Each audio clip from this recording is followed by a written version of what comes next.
I was halfway through debugging a vendor sync issue when the new CTO, Ben, fresh from some crypto startup that died faster than a TikTok trend, called a surprise all hands. My Slack blew up with, and mandatory, and one poor intern wrote, should I wear a tie? Like we were about to get married or executed. I clicked into the Zoom, expecting another jargon-flavored monologue about reimagining scalability. What I got was public execution, Silicon Valley style. Ben, all swagger and teeth, started the call by sharing his screen. There it was, my documentation, the lifeblood of our infrastructure, on display like a carcass at a butcher shop. The bastard had highlighted half of it in red, added little laughing emojis, and titled the slide Ancient Ramblings of the Tech Librarian. A few chuckles trickled in from the junior devs, probably fearing for their own necks. Then came the real punch. We're sunsetting this mess, he said, smirking like he'd just discovered fire. And today, we're also sunsetting its author. Effective immediately, redacted, you're released from your role, just like that. 15 years wiped out between a meme and a mic drop.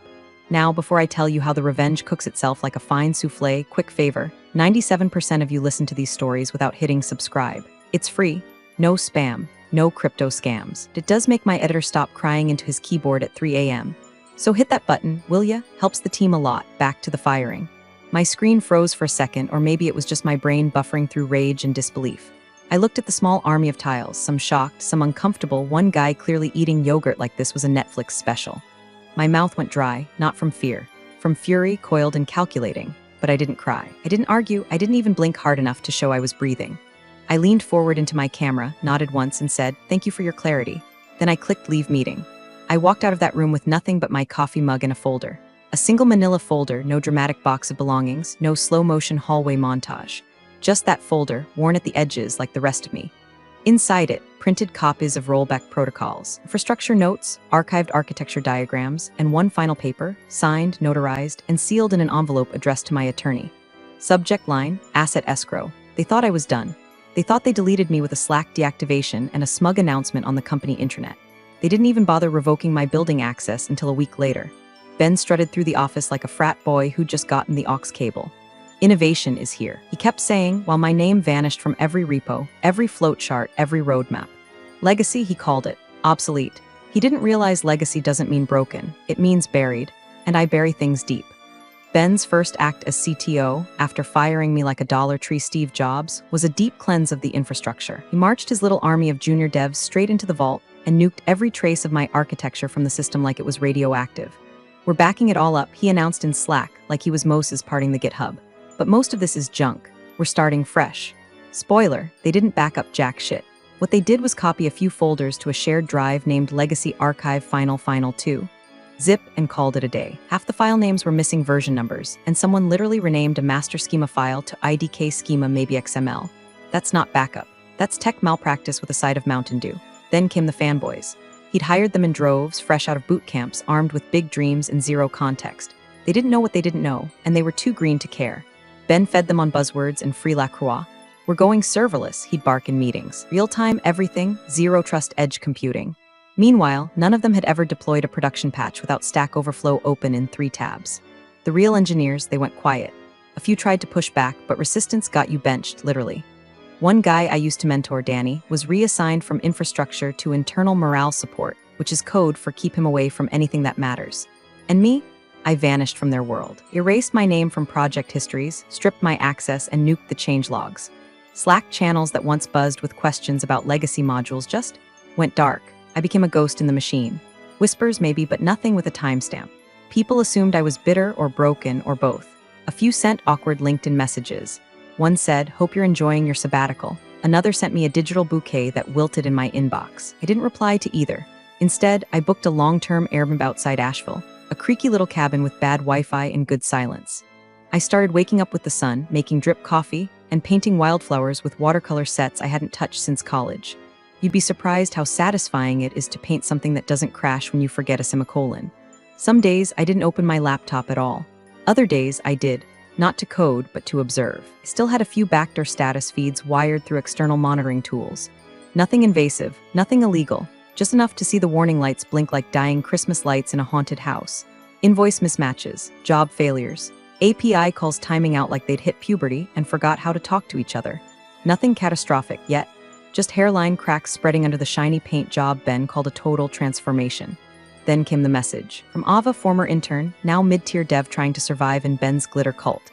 Just 5 words sent at midnight, they're already breaking things. You didn't hear it from me. No emoji, no sign-off, just quiet dread wrapped in plausible deniability. I didn't reply. I didn't need to. I already knew. Ben launched the new system like it was the second coming of JavaScript. They live-streamed the release like it was a SpaceX rocket launch. Complete with confetti gifs in Slack and some poor HR intern tweeting, the future is now Rocket Hash next-gen stack. I watched the whole circus from the cabin, feet up, watercolor brush in one hand, mug of bourbon in the other. At first, nothing caught fire. Well, almost nothing. The first week, client invoices came back mismatched, wrong currencies, duplicated line items. One poor bastard got billed for 7,200 hours in a 30-day window. That's enough time to watch every episode of Law and Order twice and still have time to build a shed. Support tickets stacked up like Jenga blocks. Ben posted a company-wide memo. These are artifacts of legacy data rot. Cleanups in progress. Translation: the ghosts of the old system are haunting us, but don't worry, Daddy's got this. Week 2, the integration layer with Stripe broke during batch settlements. Refunds froze. Payment confirmations looped back into an infinite API handshake like 2 drunk robots saying goodbye. Finance had to manually process 1,400 transactions with a spreadsheet and a prayer. Still, Ben kept the Kool-Aid flowing. We're in transition mode, hiccups are expected. Besides, we've improved processing speeds by 17%. He failed to mention that processing now meant skipping validations altogether. By week 3, HR portal stopped syncing with the time tracking system. Contractors didn't get paid. One guy from Poland rage quit and posted a GitHub repo titled How Not to Migrate a Platform, a Case Study. Every single bug had a familiar fingerprint, mine, or rather, the absence of mine. Because each glitch mapped perfectly to one of the safeguards I'd built into the original system. Data normalization scripts, retry logic for vendor APIs, version match dependencies for third-party libraries, encryption key rotations. Gone, stripped out in the name of leaner architecture. They didn't refactor, they amputated, and Ben? He brushed it all off with phrases like legacy residue and non-critical anomalies. He kept showing graphs of uptime while ignoring the screaming beneath. He was basically rearranging deck chairs on a Titanic made of JavaScript frameworks. I didn't gloat, not yet. I did, however, open my encrypted cloud folder. Created a new doc, rollback, v1.2. Added a changelog, signed the digital cert, cross-verified the hash with my attorney and labeled it signed and witnessed. It wasn't revenge, not yet, it was insurance. Because when you know the building's going to burn, you don't light the match. You just quietly collect the fire extinguisher, mark the exits, and wait for the screaming. It was a Tuesday when the email hit. Subject line, urgent, nonconformance notification, sent by CertLogic, our main compliance partner. I wasn't on the distro list anymore, obviously. But Ava was, and bless her overly caffeinated, underpaid soul, she forwarded me a screenshot. The message was polite in that legalese way that's somehow more terrifying than a lawsuit. In short, the new system no longer met contractual compliance for data residency, audit trails, and encryption scope. 3 flags, red, flashing, possibly criminal. CertLogic doesn't send warnings, they send ultimatums in serif font. Ben's response, a Slack post in the Hash Info Updates channel at 1:42 a.m. that read, hotfix for CL concern deployed, 0 downtime. PLZ monitor logs. FlexRocket no change ticket, no rollback plan, not even a test cycle. What he'd actually done, according to the snippet Ava leaked me, was patch in a Frankenstein module from a Git repo that hadn't seen a commit since 2019. The comments were in Portuguese. He didn't even know what half the functions did. Within 48 hours, peak hour load times went from 1.3 seconds to go microwave a burrito, and maybe it'll load before the cheese hardens. Sessions dropped. Clients started calling, then screaming, then threatening to walk. Support tickets poured in faster than his team could slap labels on them. Timeout error client tier 1. Missing data from report. Can't log in again. They started assigning bugs by zodiac sign because triage made less sense than astrology. Internally, engineers begged him to pause updates. QA escalated to legal. Product asked for a freeze. Ben held another Zoom and pulled the same old magic trick, buzzword soup, for building resiliency through agile micro-pivoting. Latency anomalies are expected in dynamic scaling models. This is a necessary phase of quantum refactorization. Meanwhile, 3 of our top 10 enterprise clients had reduced usage to maintenance only. One even locked us out of their API sandbox. That's code for we're leaving. We just haven't found your replacement yet. I sat on my porch, watching a hummingbird slap its wings at impossible speed while Ben's house of cards wobbled in the wind. The company was bleeding trust, bleeding uptime, and bleeding credibility quietly but fatally. And then came the board email. Another screenshot from Ava, bless her digital espionage. It was from the chair to Ben, CCing the CEO. We've received alarming preliminary metrics from external partners. Please prepare full infrastructure transparency for Q3 investor call. Independent audit will commence next week. Translation, get your shit together or we will. Ben posted nothing in Slack for 36 hours after that. The digital air felt, still, like the silence before a thunderstorm when the static makes your neck hairs do a little dance. He didn't know it yet, not fully, but the Reaper had entered the building. She was wearing watercolor-stained pajama pants. I was rinsing out my coffee mug, one of those old chipped ones from a company holiday party in 2011 that said Stack overflowed but I survived, when my phone buzzed with a voicemail. No name, just a number I hadn't seen in months. I let it go to audio graveyard. A minute later, transcription lit up on screen. Hey, it's Rick. Just call me back, okay? This is bigger than you think. They're about to do something really stupid. Rick, my old team lead. The only one who actually read the documentation before deleting it. A decent guy with bad posture and a drawer full of hot sauces. We hadn't spoken since the firing. He probably thought I hated him. Truth was, I didn't think of him much at all. I stood there for a full minute, holding the mug like it might explain the world to me if I stared hard enough. I didn't call back. Instead, I forwarded the message to my lawyer with the subject line, Relevant Communication Phase 2? He replied 5 minutes later, received, proceeding with silent watch. Encryption protocols holding? Yes, I typed, will update blueprint today. Because yeah, Rick was right, it was bigger, and it was about to get stupider. See, while the board geared up for its quarterly investor call, Ben decided to throw a preemptive Hail Mary. A demo, not for the public, for the board. Internal confidence booster, as he called it, though rumor was he pitched it more like a text talk meets product revival tour. The problem? The system wasn't stable enough to run the demo. The bigger problem? He faked it anyway. He spliced together a Frankenstein's monster of partial data, demo users, simulated activity logs, mocked API endpoints, and hand-fed analytics. He demoed a dashboard that had no connection to the actual system and declared, 95% of issues resolved. Platform is now compliant and future-ready. And the board? Most of them bought it. They saw charts, they saw graphs, they saw the pretty UI and thought, maybe things aren't as bad as they sound. But Rick knew. Ava knew. Hell, even the guy who refilled the vending machines probably knew. You can paint a turd gold, but it still smells like regret. And me? I watched from the porch. Laptop open, sweatpants on. Tab with the fake demo livestream muted while I scrolled logs from public endpoints still leaking timestamp mismatches and dead tokens. All while the real-time platform wheezed like a 90s dial-up modem. I should have been angry, but I wasn't, not exactly. I was torn.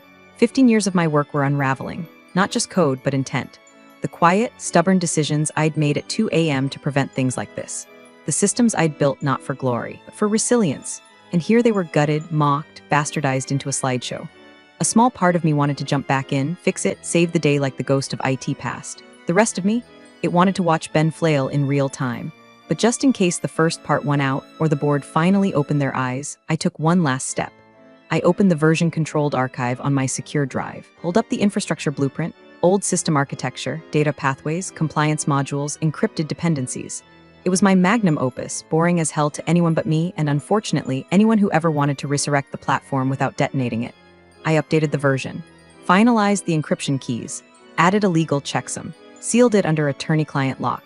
If they wanted salvation, it was now a line item under legal retrieval procedures. And if they didn't, well, I had watercolors to finish. October 14th, 9:02 a.m. EST. The day started like any other, black coffee, porch dew, and the distant sound of a woodpecker committing murder on an oak tree. I was painting a sunflower. Thought I might try shading today, then my phone lit up like a Christmas tree hooked to a car battery. First, Ava, down. Everything's down, like all of it. Then Rick, Jesus Christ. Can you see the logs? Then, oddly, a text from a number I didn't recognize. Are you still in North Carolina? Asking for friend. I opened my laptop, pulled up the network monitoring dashboard I wasn't supposed to still have access to. And there it was, flat lines across every major node. CPU spikes, session timeouts, error 500s like confetti in Times Square. The entire $200M platform had gone full Lazarus, dead, buried, and not planning a resurrection. The timing was divine. Ben had chosen that day for the quarterly investor call, the day to wow the board, woo some new capital, and declare the company future-proof. Instead, clients across time zones were waking up to a digital funeral. Login portals blank, admin dashboards locked, files corrupted, data tables misaligned. Imagine opening your banking app and seeing your mortgage has turned into an order for 4,000 grapefruits. That kind of broken. Enterprise clients screamed. Contracts triggered breach clauses. Legal teams mobilized. One international client froze their payment pipeline mid-cycle, triggering an entire compliance meltdown. An email leaked from a senior rep. This is a catastrophic failure. Find the old architect. Now. Inside HQ, Ben was on fire. Eyewitnesses later said he stormed into the dev pit screaming, "Roll back the patch," only to discover there was no patch to roll back to. His emergency update, cobbled together from Reddit threads and a half-baked plugin, failed instantly. The The system rejected it, missing dependencies, invalid tokens, obsolete call functions. It was like trying to fix a Ferrari with duct tape and chewing gum. He ran to the infrastructure archive, typed in his credentials. Access denied. He tried again, denied. He messaged IT, why the hell can't I get into the legacy archive? They replied, that system required secondary keys.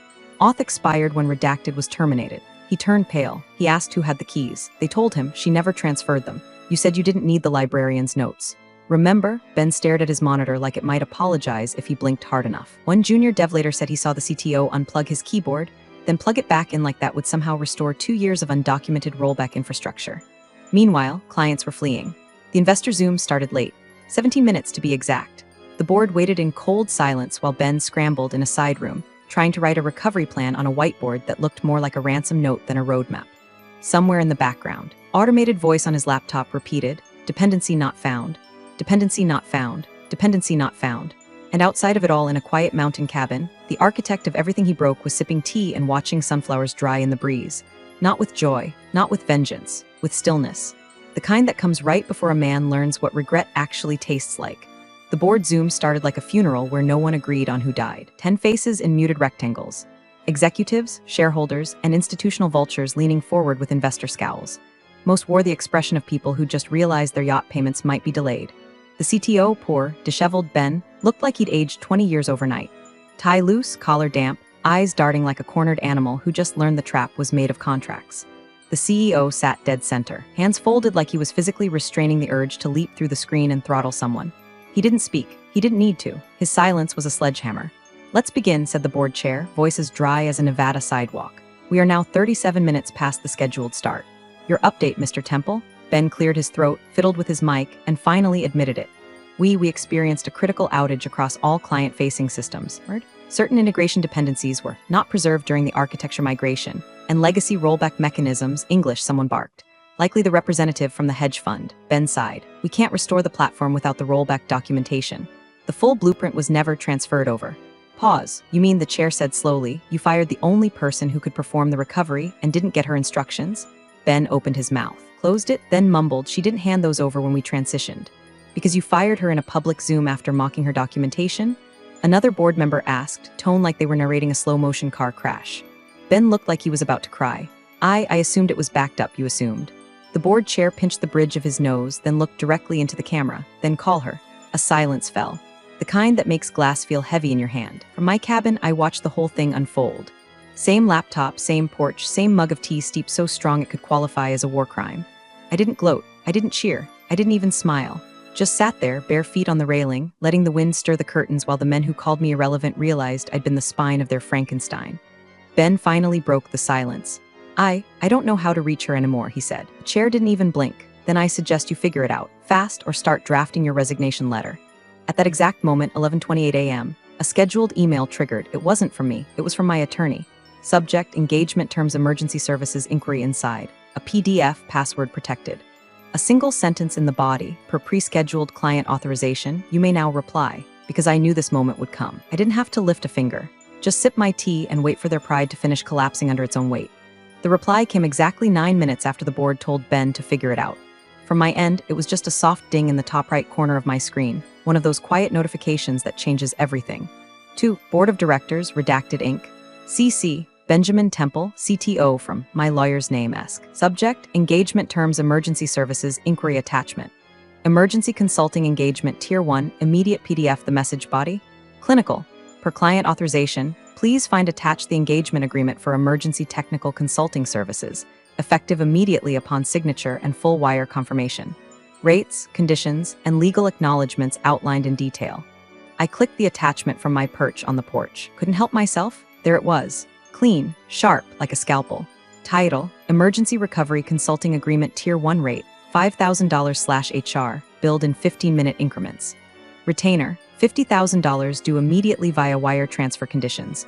Full indemnity from all previous liability related to current system failure. Recorded testimony from CTO and CEO acknowledging her original authorship of system architecture. Temporary root access granted under secured virtual container NDA clause, waived for duration of active contract, all meetings recorded, and archive termination clause. Consultant may terminate at any time, with zero penalty, no pleasantries. No wiggle room. Just business with a side of bend the knee. Ben didn't speak. The board fell into a 5-minute huddle while he sat there frozen on camera, a man watching his future be priced, itemized, and stapled to a wall he used to own. One of the venture reps broke the silence. We moved to approve. Another chimed in second. The board chair didn't even look at Ben. Just said all in favor, every hand went up. Motion carried, just like that. A man who'd once said, she's just an engineer, not the damn infrastructure, now watched as my name was formally contracted to save the very thing he swore didn't need saving. My phone buzzed again. Another notification. Funds received, we're live. I closed the laptop, stood up, cracked my back, no adrenaline, no vengeance high. Just that clean, cold hum of justice served in airtight legalese. I poured another cup of tea, the wind brushing past like it too approved of the rate. I joined the Zoom at precisely 1:00 p.m. on the dot, because if you're charging $5,000 an hour, you don't show up early like a desperate ex. Camera on, mic hot, hair tied back, no filters. Just me, my voice, and 15 people silently realizing they should have listened before their careers got set on fire. The board watched me like I was some ancient priestess conjuring lost magic. Ben looked gray, not pale gray, like printer paper dipped in regret. His tie was gone. His shirt collar wilted. His forehead glistened like a glazed donut under interrogation lights. The man hadn't slept. Good. I opened with a smile as sweet as poison. All right, folks, let's walk through how not to destroy your own infrastructure. The first 5 minutes were silent. No interruptions, no jokes. I moved through my protocol step by step, starting with identifying the corrupted microservices, confirming the orphaned containers, reestablishing the shadow backups I told them not to delete, and initiating the rollback command from a secured virtual machine spun up using my encrypted keychain. Kindergarten stuff, really.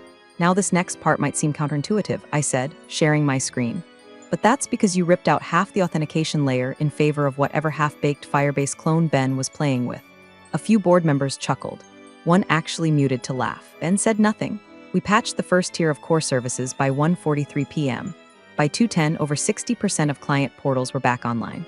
At 2:24, our largest European account sent a single-word email, restored. By 2:37, the support queue dropped from DEFCON 1 to mild chaos.